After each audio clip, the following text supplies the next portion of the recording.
I think I would classify him as a generational prospect. I wouldn't classify Dylan as generational, but The NBA draft finished last week. A lot went down. Obviously, Cooper Flagg went first overall, but some shocks. Ace Bailey going to Utah when they didn't even want him in the first place. And oh yeah, how about the Pelicans trading all the way up to 13 to get Derek Queen? A lot of madness. And oh yeah, the Nets used 5 first-round picks, the first team to ever do that in NBA history. To break it all down and more, I'm joined by one of the biggest college basketball content creators in the country, Ryan Hammer. Ryan, thanks for joining me.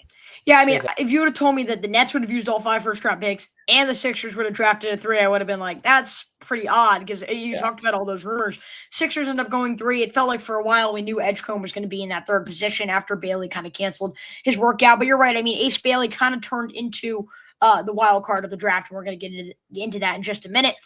I mean, when Edgecombe wasn't even projected to go 3, though, we've known for literally the past year and a half, who the top 2 guys in this draft were going to be. It's going to go Cooper Flagg and then Dylan Harper.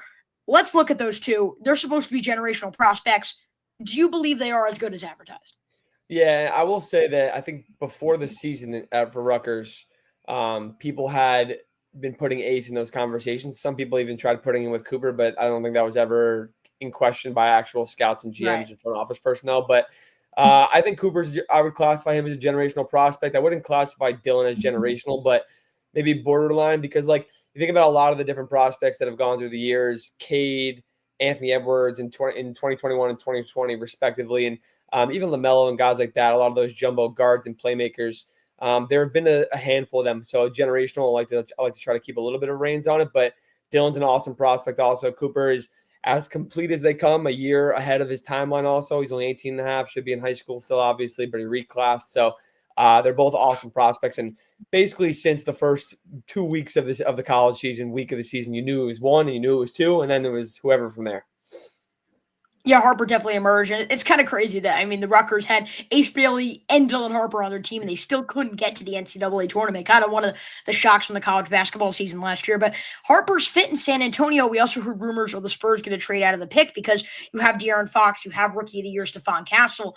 Do you really need Dylan Harper? How do you see him fitting in with this core? Obviously, you have Wemby on that team, but particularly that really jam-packed guard room.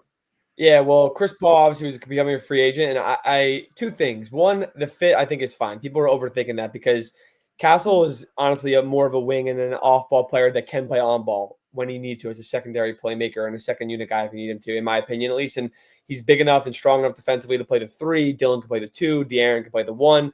I think Dylan and De'Aaron both are more downhill guys, but Dylan's got a really patient playmaking game. He can play out of the pick and roll, loves a midi. He can shoot from range a little bit.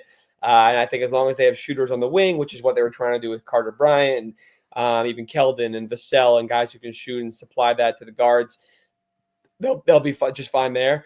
So I think the fit, people overthink it. But I also think, like, in no world should really any team, especially a team that was like 10th and 11th in the West last year, be in a position to draft for fit. Like, I understand the Spurs could make a jump and probably will, and I'm very high on them, but no world where you don't take the best player available, especially when it's clear cut, not even a question, right? If I'm sure if Giannis became available, they could dangle the pick in there to go get Giannis and pair him with Victor, but that obviously wasn't happening as early as the draft. So yeah, obviously, I think you are right there. I think a lot of people, it's fit. It's one thing if you're a contender or a team, at least a hopeful contender like Philadelphia. It would be really weird if you drafted a center, considering Joel Embiid's kind of your franchise cornerstone. But you're right. If you are in that rebuilding position, who knows what is going to happen long term? You got to take the best guy available, and Harper could be one of those big stars, and that's why people are saying that he'd be the number 1 pick in most drafts had you not had this generational talent in Cooper Flagg, sitting right in front of him.